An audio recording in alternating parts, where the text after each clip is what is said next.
रे आइस देखो हरेली के तिहार, चारों को छागे है हरियाली के बहार। हरेली के तिहार का हरेली के तिहार, जय हो छत्तीसगढ़ भैया तोरा अवतारिया बता।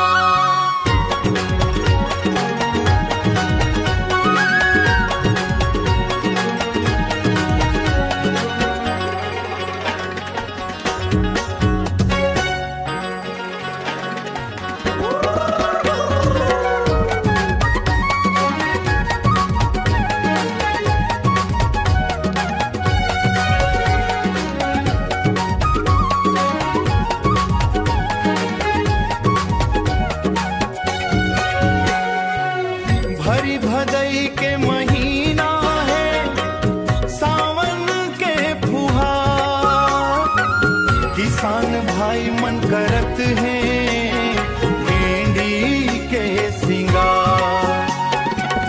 नांगर बैला चूल्हा चौका सब लायाज पूजत है, चीला उफरा के सुघर खुशबू मन ला मोहत है।